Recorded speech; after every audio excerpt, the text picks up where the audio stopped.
You see here, Todd Stevens. We have decided we're that excited enough for Guilds of Ravnica that we figure while the storyline has plane shifted over to Ravnica, we're gonna do that too with our names. It's Azorius Control today, and that's what we're gonna call it for Todd Stevens. On Brandon's side, just straight old Affinity.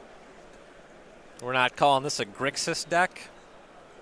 There's some white spells in the sideboard. We're not on Alara. There's Splashing Wear Tear. This is 5-color Affinity. Inspiring Vantage into Monastery Swiftspear. We actually I'm have the wrong deck list. Kid. This is Brandon Kid on Burn. Our apologies. It's not Sean Kid. For shame, Nick Miller. Wow. Well, this is a harder matchup for Azorius Control, for sure. Probably just walked up to the judge's booth, said, "Give me that kid's deck list."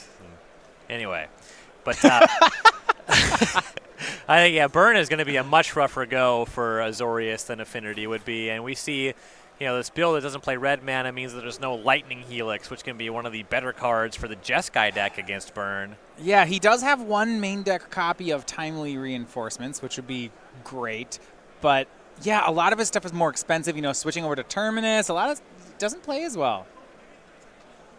As we see Eidolon of the Great Revel here, turn 2 from Brandon. Swinging for 1, Todd to 17. That was a check for Spell Snare. Todd Stevens not playing any copies, just no respect for the format. Does have Path to Exile. That's going to be good for 2 damage, though.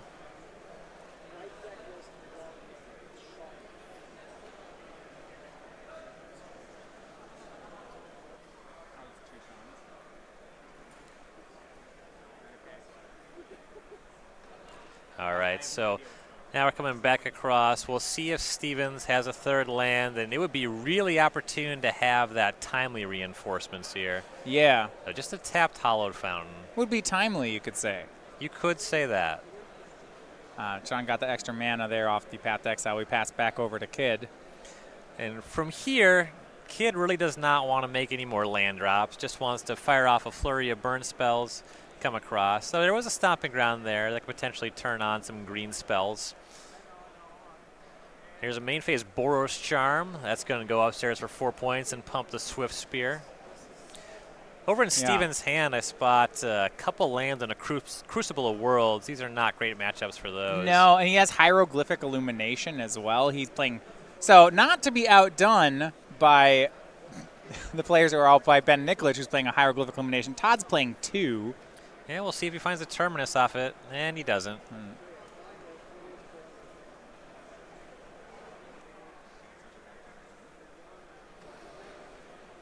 All right, and miss on the Miracle Terminus for the draw set. Found a Path to Exile. He's facing down 2 threats, and the Eidolon of the Great Revel is worth 2 points there. We will get life totals updated pretty soon. I'm sure, as y'all are aware, Todd Stevens has taken more than 2 damage over the course of this game. We've been working on getting our hands on the proper deck list, but we'll get this all sorted out. What you can tell is that Brandon is currently winning the game. All right, here's Lava Spike being cast. So Todd either just went to 9 or is at 9. The pre-combat made drops sense to 6 for the Swift Spear, but it was a little bit aggressive in the face of a potential Cryptic command. Yeah, it was going to be Path to Exile from Todd on the Eidolon. That'll drop Todd to 4, however. And still no plan for that Swift Spear.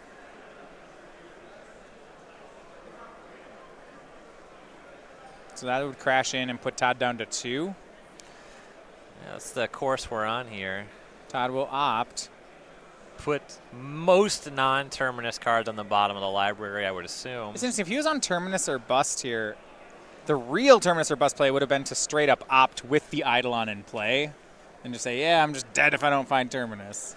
Yeah. You don't like that? That's too much. I don't like going to 2 to try to make this happen. If you miss. So you can theoretically find Path to Exile here for the Swift Spear as well and still be in it. That makes more sense. Opt. And that's not a Terminus. It's not anything Todd wants. Now he'll draw. That's also not a Terminus. That's in a Search for Azcanta. So he has Crucible World, Search for Azcanta, and 2 lands. It's a combination. See, you play Search, you mill lands with Search. Yeah. Well, there's that There's Terminus. the Terminus. It's a little late. And Todd's at 2. It's possible that Brandon already has a lethal burn spell in hand. Well, I believe he does, but the burn spell is Searing Blaze. Ah. So it's, it's not lethal yet. But if he leaves up that fetch land, if Todd ever activates the Colonnade, he dies. He does have to come across for lethal at some point, though with Teferia Hyria Dominario, there's one copy. Todd can find himself in a situation where, theoretically just builds up, exiles all Brandon's permanents. Before he I would be pretty amazed to see this game go that way. Yeah, he just has to do that before Brandon draws 2 points to burn. Yeah, there's another land, so we're All on right. track. Search for Ascanta, bins an opt, transforms. Is there a life gain spell? I guess Timely Reinforcements is what he's trying to find. That would be a big one. Draws Mana Leak against the burn player controlling 100 mana sources. 7. Yeah, that's a little much. How many of these fetch lands are actually still live? We have 3 mountains, 2 Sacred Foundry, and a Stomping Ground, so we are shy 1 Sacred Foundry. Yeah, Todd declines there to cast the Crucible. There's no real point. You don't want to get fetch lands back. Yeah, just wants to go searching and wants to be able to find a counter spell off of the search. And he's given his opponent, Brandon, 2 draws, and actually those draws have not materialized. Yeah, this game is going on a bit longer than I might have anticipated, though both players kind of bricking back and forth.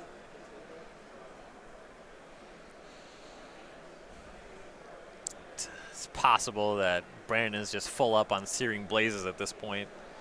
Yeah, but man, when that Colonnade's turned on, it's just going to be so much fire. Yeah, just keeping that Sacred Foundry in the deck so that you can fetch that one up. And Ryan, Todd has found Timely Reinforcements.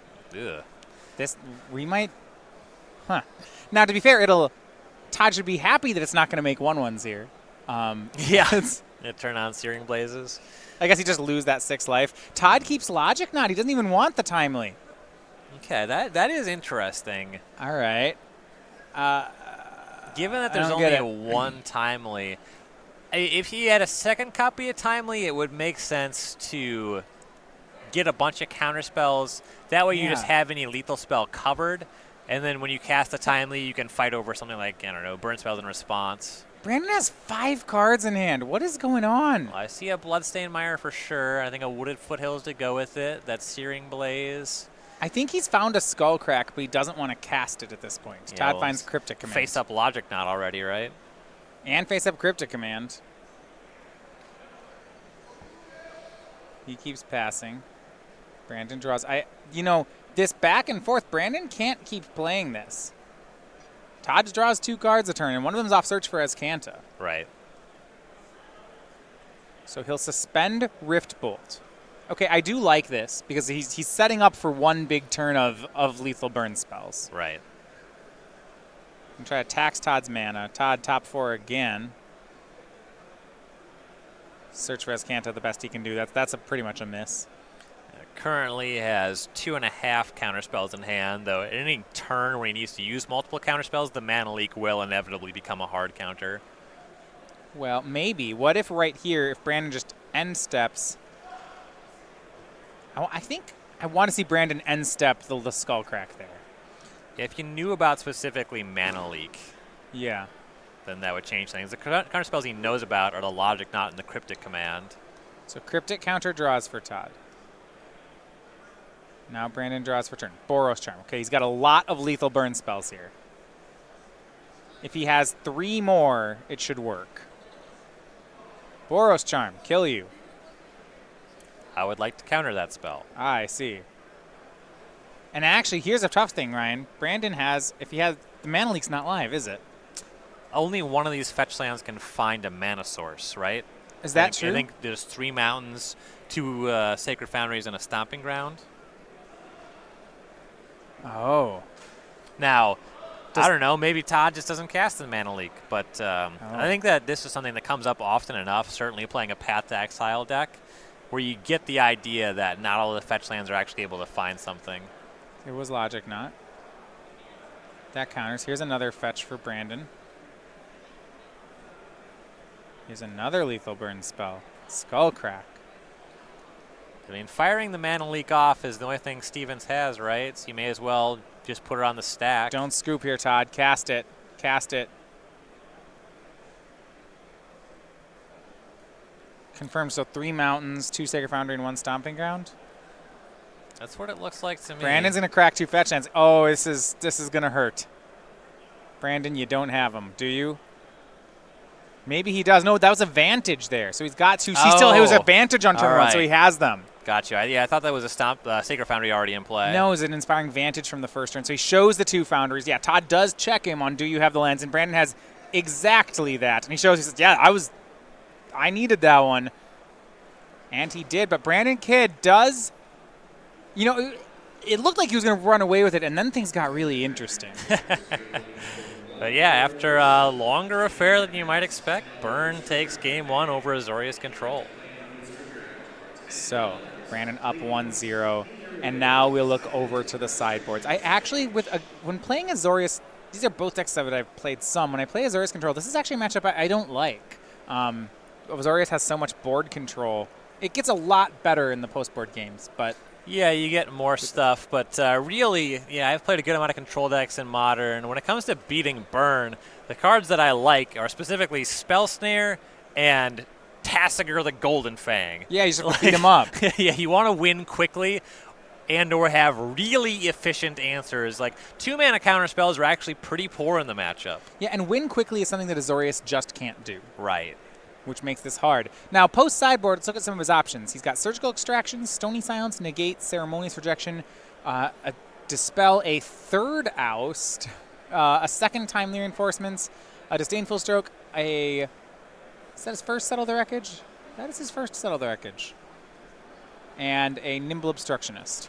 Yeah, so the 2 negates, they're quite good. The Dispel is a fair amount better than Negate. Sometimes you do catch a sorcery with them, though the mana efficiency in Dispel matters a lot. The Oust I can kind of take or leave. You'll always take damage if you're answering creatures with Oust. Yeah, I think because it's the 3rd Oust, I want to leave it, and then the 2 main deck ones become interesting. Right. And then the Timely Reinforcements is very good. I like that one, and that's really all he's looking at in his sideboard. So Nimble Obstructionist can counter a Rift Bolt, if that matters. I suppose it trades in combat, but it also costs 3 mana to do that. Yeah, it's really narrow. I think it would depend on what the card he's boarding out for it is. The issue with Todd's deck is that he has moved away from counter spells. So in the main deck, he has 1 Negate, 2 Mana Leak, and 1 Logic Knot, and that's it. And then 3 Cryptics, not even 4. A lot of his stuff is board control, and that's going to make this harder. You know, drawing cards like Crucible of Worlds does nothing. Right. Yeah, he had Crucible of Worlds in his hand that entire first game. Yeah. What was it going to accomplish? Brandon's side, he's got a bunch of different cards here.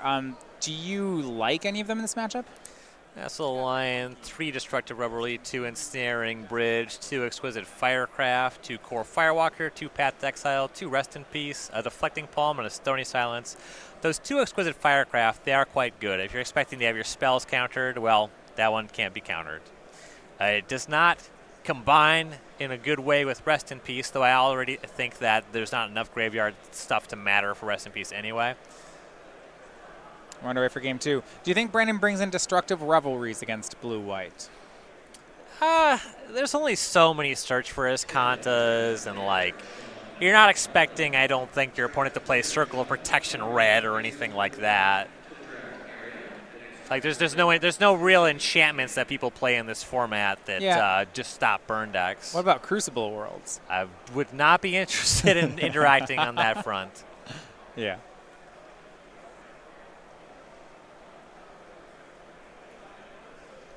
We're seeing on the end of the first turn, are we just seeing a lightning bolt upstairs? No, we're on the main phase. We're going to go with a creature of some sort. It's Monastery Swift Spear. Perfect time for Oust if Todd has one. I think he does. He'll go to 19 and then to 18. If you haven't played much with Oust, the card, 1 mana card from Rise of the Eldrazi. Another sorcery speed removal option. I feel like it shines against Birds of Paradise on turn 1. Yes, that's the best spot for it. Kind of card that then, not only do you remove their birds, but then they get to draw it a couple turns later. And it looks like Todd had access to the oust, but passed on it, leaving up Mana Leak, which just really shows awkwardness of this card in this matchup. Yeah, you wish it was something like Condemn here, because then at least he could have cast it. Right. Yeah, there's a decent amount of Noble Hierarch in the modern format, and oust is quite a bit better there. But this is a matchup where you do get punished for this decision. Yeah, and leaving up Mana Leak, Todd was hoping to catch something like Eidolon of the Great Revel. That Brandon is leading off this turn with just Lava Spike is somewhat punishing Todd for this play. Yeah. And honestly, once you've left up this mana, you're a little bit priced into firing off the Mana Leak Yeah, there. you would have Mana Leak's the... I mean, he's going to get rewarded. Looks like there's going to be a post-combat spell for him to Mana Leak. But if Brandon had just spiked... If this had happened and then Brandon said go, I think that would have ended up being a misplay for Todd. Right. Always be casting. Well, especially in this matchup, right? Exactly. Yeah, spend your mana. The game just kind of goes in a way where you take a small amount of damage every turn of the game. And at the end of the game, if you find yourself with a bunch of spells that cost 2 to 4 mana and 4 lands on the battlefield, and you can't realistically cast 2 of them that matter in a turn, those cards in hand just got mind twisted because you died. Ooh, and actually here, they did, because Brandon's going to go ahead and suspend Rift Bolt. And so Todd, instead of using that Mana Leak, he now gets to cast an end step Opt, and that white mana, that Hallowed Fountain, is just going to go to waste. So that is extra damage.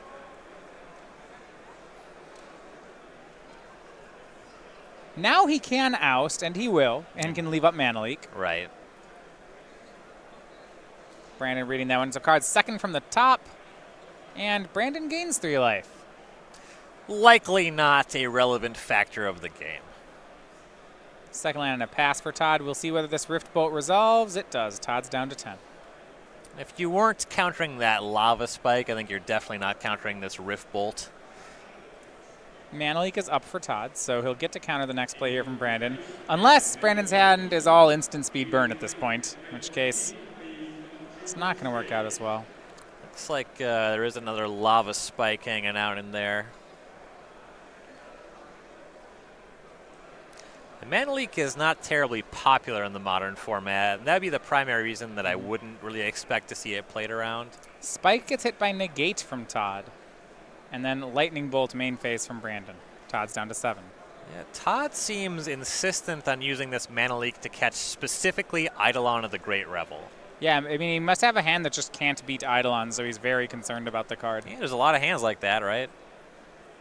What I think is going to happen, though, is Brandon's going to draw Monastery Swiftspear next turn. And so then Todd will have to decide whether he's Mana Leaking that.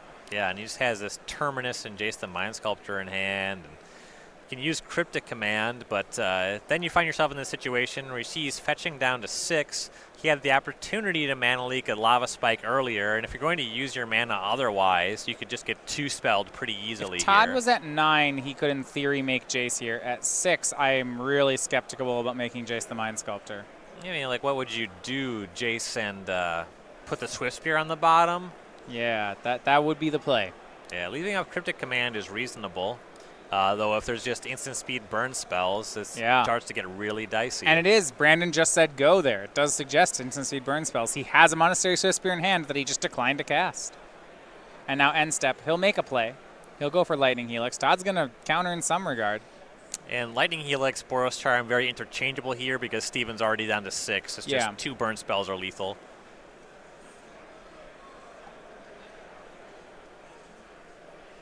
And going to 3, you just almost have to pick these fights. The one thing that Stevens kind of has going for him is that Kid only has 2 mana available.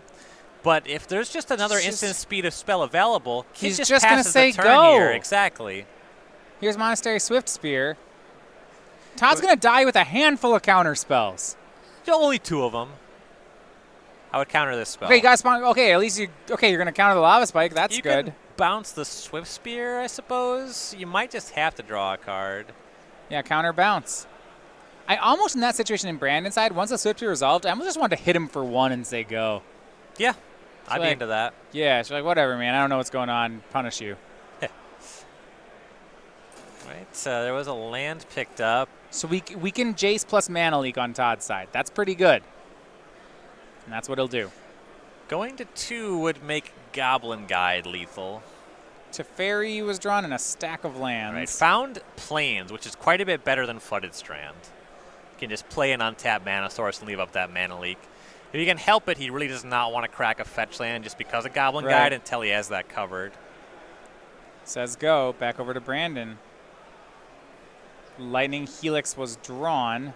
He's got 2 lethal spells, both instant. Do you fire one off main phase and check your opponent on the mana leak, or do you end step try to overload him? He'll go for the main phase one. Todd does have the mana leak.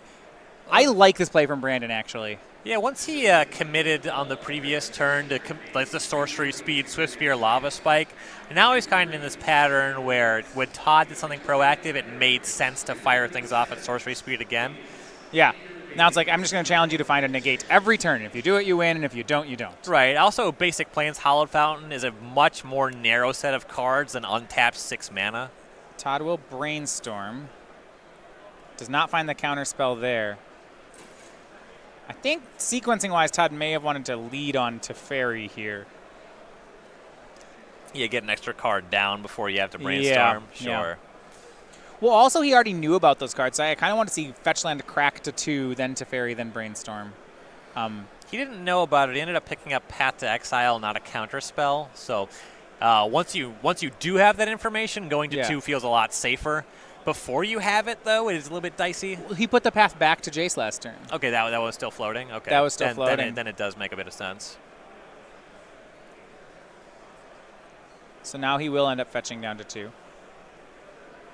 But, you know, instead of a lot of looks at a counter spell, now he's just got the Teferi. But if he finds it, I think Todd will be okay. If this Teferi draws him into a mana leak, a Logic Knot, a Dispel. Negate.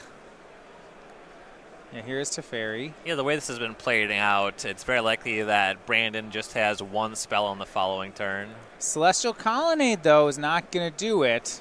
All right. I mean, I think there's a burn spell in Brandon's hand. Yeah, Stevens only has answers for creature right now, and with the amount of mana available, it seems pretty likely that Brandon just goes for a Sorcery Speed action again. It's going to Field of Ruin Brandon's Sacred Foundry. This is a good Field of Ruin because the burn deck does not play Basic Plains. So you limit if the second burn options. Spell is a Boros Charm? Right. Or a Lightning Helix. And it might have been. I think it may have been a Lightning Helix. We'll see. Yeah, we saw a kid previously fire off a Lightning Helix. Okay. And the way that the matchup plays out with cards like Timely Reinforcements mattering in terms of gaining life, it oftentimes seems likely, a Skullcrack. Yeah, that you would hang on to a Skullcrack. Well, if it's a Skullcrack, then there's no... And Todd's about to die. Right. And we'll see. Brandon draws for turn. Draws Path. Why is Path in here? That's well, it doesn't matter. There's 2 Skullcracks in Brandon's hand. Don't cast Monastery Swift Spear. All right. And there we go. Brandon Kidd, 2-0, takes the win. He burns Todd down. And he does have to sweat it out there on that last turn. I think he knows if that Skullcrack got countered, he was probably not winning. Yeah, things are going to get a lot worse. Stevens would be drawing from a fresh deck. He has access to, however many cards, Jace the Mind Sculptor, Teferi, Hero Dominaria. But, yeah, was able to get it out just in time. And I guess some respect on that Path to Exile for Brandon. There are a lot of, we've seen it with our Jeskai players this weekend, there's a lot of Lyras and Baneslayer Angels in sideboards. It's a bit slow for the matchup, but it's also totally unbeatable. Yeah.